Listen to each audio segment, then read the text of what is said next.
year. The key question with Larry Bird, they were in a hard cap in the NBA.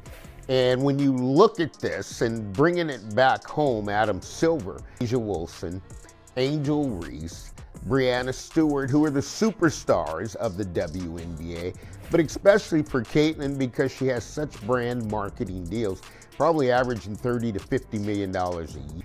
The Bird rights gives a team an opportunity to re-sign its best player and not be restricted by the cap. Larry Bird doesn't speak just to make noise, he speaks when it matters. The Hall of Famer, the three-time NBA champion, the man who once turned trash talk into poetry and silenced arenas with nothing more than a stare. These days, he's more myth than man, rarely seen, even more rarely heard. In a world overflowing with hot takes and viral clips, Larry Bird has become a legend living quietly in the background. But then came that moment, the one no one saw coming, on live television. In front of thousands, Larry Bird walked calmly up to Caitlin Clark, locked in, steady, and without saying a word, took the microphone straight from her hands. And then he spoke, just a few words, but they hit like an earthquake. The entire sports world stopped spinning for a second. And the way Caitlin Clark looked at him, half stunned, half in awe, it said everything. Whatever you were doing before this, forget it. This was the moment. And put an understanding out, because with Caitlin and what the players and the collective bargaining agreement are negotiating, folks, I'm wondering if it's the best fit for the top players of the WNBA. CBA agreements, the collective bargaining agreement is coming up. They're going to have an intense meeting for All-Star Weekend. And I wanted to bring this up for Caitlin Clark and the Larry Bird rights rule. And we'll start from a revenue perspective as Caitlin leads the league in revenue. Where am I going with this? It wouldn't make sense to have a contract for Caitlin Clark. You had to see it to believe it, so let's rewind. It was supposed to be just another post-game interview. Caitlin Clark had led the Indiana Fever to a gutsy comeback, 28 points, 10 assists, and a dagger 3 that sent the crowd into absolute chaos. She stood courtside, calm and collected, answering questions about leadership and team chemistry, smiling like she always does. But then, something shifted. The crowd roared louder than they had all night, and that's when he appeared. Out from the tunnel came Larry Bird, a living monument, an Indiana legend. A name not just remembered, but woven into the fabric of basketball history. He wasn't just walking. He was moving with intention, eyes locked on Caitlin Clark. At first, she didn't see him. She kept smiling, kept answering. But then, the interviewer suddenly trailed off. The camera zoomed out. The crowd stood. And Caitlin finally turned. She didn't flinch, didn't panic. She froze, not in fear, but in awe. Larry Bird, who almost never shows up in public, was walking right to her. And you could feel the shift in the air. The noise faded. The moment turned almost sacred. What happened next wasn't rehearsed. It wasn't polished. It was real. He stepped forward, gently took the mic from her hand, and looked straight into the lens. His voice was low, calm, unshakable. "I've been watching a long time," he said, and in that instant, everyone knew they were witnessing something unforgettable. "And I've never seen anything like this," Larry Bird said, his eyes locked on the camera. "She's the real deal. The toughest player I've seen since the 80s. And I'm not gonna sit back and stay silent while people try to tear her down." The words hung in the air, heavy and still, for a heartbeat. The entire arena froze. Then boom, the silence shattered into a roar. But this wasn't just applause. It was disbelief, electricity, a collective realization that something bigger was happening.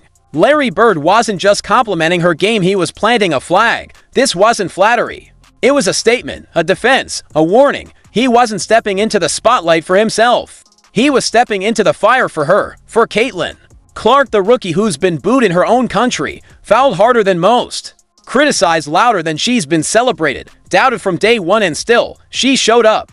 Game after game, head up, heart forward, never backing down. And now, on live TV, in front of a world that hasn't always been kind to her, someone who defined Indiana basketball was standing in her corner. Caitlin's reaction said everything her voice couldn't. She covered her face, her shoulders shook. She tried to hold it in, tried to smile, but her lips trembled. And then, for the first time on national television, Caitlin Clark cried. Not from weakness, not from pressure, but because someone who knows what greatness really costs had just passed her the torch. But Bird wasn't done. He turned back to the mic, voice calm, grounded.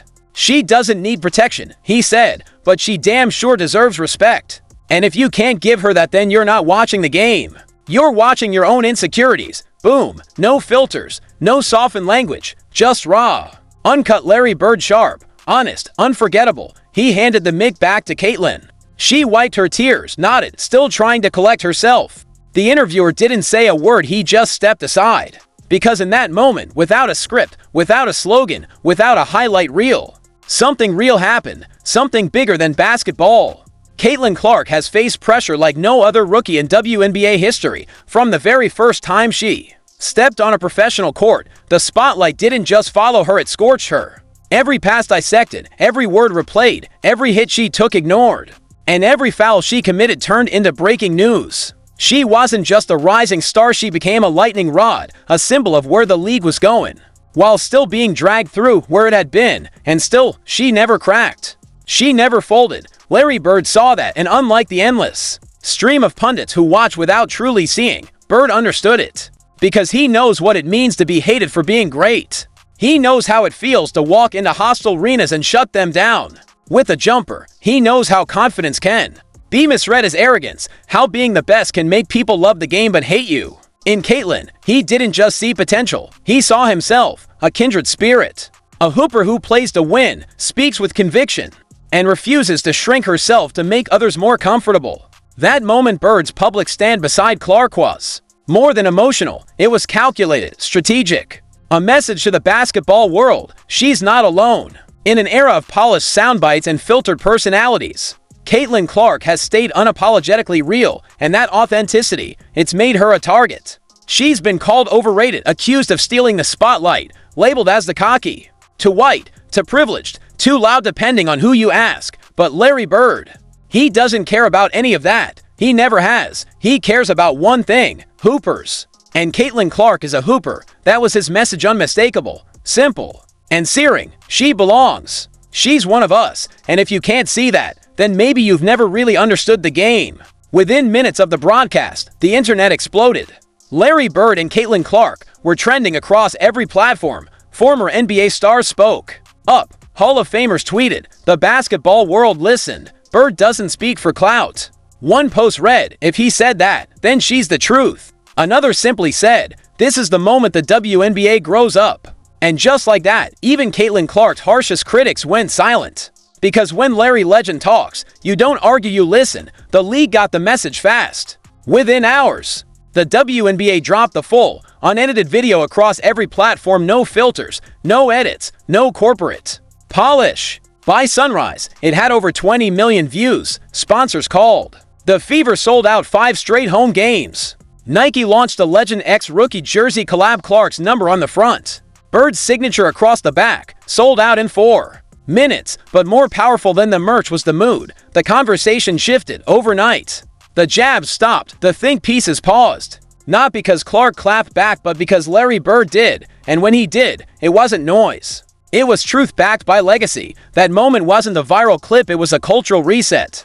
A correction, a legend reminding the world that greatness doesn't need permission. Let the kid play, let her grow, and stop acting like greatness is a crime. And from that second on, Caitlin Clark looked different, lighter, freer. Her smile returned, the pressure still there, but it no longer defined her. She dropped 14 in the fourth like her fire had been relit by belief, not backlash. In the locker room, still glowing, she paused when asked about Bird's words. "I didn't expect it," she said, voice soft, cracking just a little.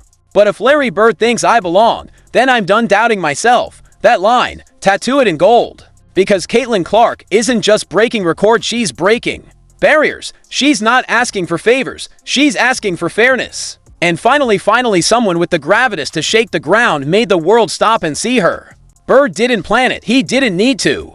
But that moment will be remembered as one of the most profound handoffs in sports history, because it wasn't just Larry Bird defending a player, it was Larry Bird defending the future. And Caitlin Clark, she's carrying it forward with both hands.